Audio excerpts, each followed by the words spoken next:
सबसे पहले आप सभी को राधे राधे, श्रीमन नारायण।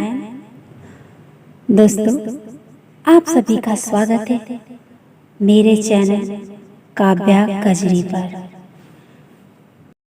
आज के समय में प्रेम का उदाहरण और प्रतीक राधा कृष्ण के स्वरूप को माना जाता है। राधा कृष्ण के प्रेम की अटूट कहानी पूरी दुनिया में मशहूर है। भले ही राधा कृष्ण का मिलन न हो पाया, परंतु आज भी दुनिया उन्हें प्रेम के प्रतीक के रूप में पूजती है। उन्हें प्रेम के प्रतीक के रूप में पूजती है और राधा कृष्ण की जोड़ी दुनिया की सबसे अच्छी जोड़ी मानी जाती है। शिव पार्वती और राधा कृष्ण, केवल यही दोनों ही एकमात्र ऐसी जोड़ी है जो कि प्रेम का सच्चा उदाहरण प्रस्तुत करती है। राधा कृष्ण की जोड़ी ही एकमात्र ऐसी जोड़ी है जिन्होंने पूरी दुनिया को प्रेम के वास्तविक अर्थ के बारे में समझाया है। इन्हें त्याग और बलिदान के नाम से भी पूरी दुनिया पूजती है। इनके जीवन में कभी भी एक दूसरे से मिलन लिखा ही नहीं था। कृष्ण से वियोग के कारण राधा ने अपने आप को मृत्यु को समर्पित कर दिया। यदि आप जानना चाहते हैं कि राधा की मृत्यु कैसे हुई, तो आइए जानते हैं राधा रानी की मृत्यु कैसे हुई थी। वैसे तो राधा कृष्ण का प्रेम अटूट और अमर है। आज भी लोग इनकी प्रेम कहानी की मिसाल देते हैं। भले ही वो दोनों एक ना हो सके, परंतु फिर भी इनके बीच प्यार बरकरार रहा। राधा और कृष्ण एक दूसरे से तब बिछड़ते हैं जब मामा कंस द्वारा श्री कृष्ण और बलराम को मथुरा बुलाया गया।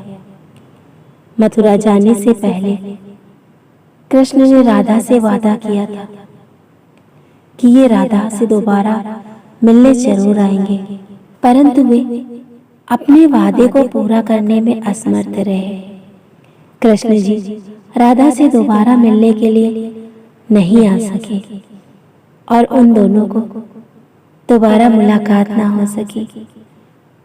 कृष्ण के मथुरा चले जाने के बाद पूरा वृंदावन सूना सा हो गया था।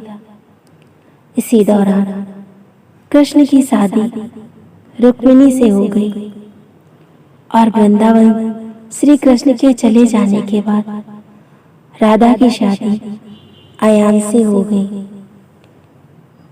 भले ही राधा कृष्ण की शादी किसी और से हुई हो, लेकिन दोनों का वास्तविक प्रेम हमेशा एक दूसरे के प्रति ही था। इन दोनों का प्रेम हमेशा के लिए अमर और अटूट हो गया। इसी कारण आज के समय में प्रेम की मिसाल देने के लिए राधा और कृष्ण की जोड़ी को जरूर याद किया जाता है। यदि राधा की मृत्यु कैसे हुई के बारे में बात करें तो इसका उल्लेख पुराणों में देखने को मिलता है। पुराणों में राधा कृष्ण के मिलन से लेकर वियोग तक की कहानी देखने को मिलती है। कृष्ण से बिछड़ने के बाद राधा का जीवन अधूरा हो गया था। वे अपना जीवन ऐसे व्यतीत करती थी जैसे मानो कोई जलबिन मछली हो। राधा ने अपना पूरा जीवन कृष्ण के प्रेम को समर्पित कर दिया था।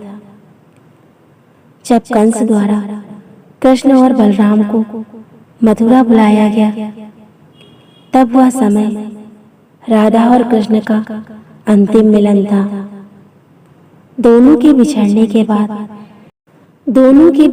के बाद कृष्ण की शादी रुक्मिणी से हो जाती है और राधा की आयन नाम के एक व्यक्ति के साथ हो जाती है। राधा की शादी होने के बावजूद भी राधा कृष्ण के प्रेम में दीवानी थी। अंत समय में जब राधा कृष्ण से मुलाकात करने के लिए द्वारका पहुंचती हैं, तो वह समय राधा की मृत्यु की कहानी से जुड़ा हुआ है। जब राधा कृष्ण से मिलती हैं, वे भावुक हो जाती हैं और कृष्ण को बांसुरी बजाने के लिए बोलती हैं। इस तरह राधा कृष्ण के साथ द्वारिका में गुप्त तरीके से रहने लगती हैं। परंतु एक दिन राधा कृष्ण से दूर जाने का निर्णय लेती हैं, क्योंकि राधा को ऐसा लगता है कृष्ण के हृदय में अपना पुनः स्थान स्थापित करने के लिए उनसे दूर जाना ही बेहतर होगा। इसी विचारधारा के कारण राधा कृष्ण से दूर किसी जंगल में चली जाती हैं और कृष्ण को आवाज लगाकर बुलाती हैं। वह समय उन दोनों के मिलन का अंतिम समय होता है। एक दूसरे से बातचीत करते हुए कृष्ण राधा को अपनी इच्छा व्यक्त करने के लिए बोलते हैं, यानी कि कुछ मांगने के लिए कहते हैं। तब राधा कृष्ण से बांसुरी बजाने की मांग करती हैं। बांसुरी की मधुर धुन सुनते सुनते राधा अपने शरीर का त्याग कर देती है और फिर उनके प्राण कृष्ण में समा जाते हैं।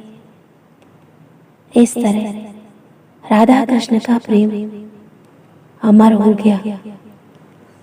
परंतु कृष्ण राधा के वियोग को सहन न कर सके और वे भी राधा की याद में प्रेम की प्रतीकात्मक अंत के रूप में अपनी बांसुरी को तोड़कर फेंक देते हैं।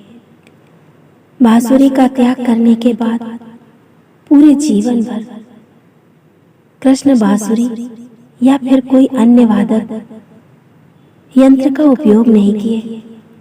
इस तरह से पुराणों में राधा की मृत्यु का उल्लेख किया गया है। आज भी कृष्ण से पहले राधा को याद किया जाता है, इसीलिए तो राधा कृष्ण बोला जाता है। आज हमने अपने वीडियो में राधा रानी की मृत्यु कैसे हुई थी इसके बारे में शेयर किया। अगर आपको मेरा वीडियो पसंद आए तो मेरे वीडियो को लाइक, चैनल को सब्सक्राइब और हाँ, कमेंट में राधे राधे जरूर लिखें। राधे राधे।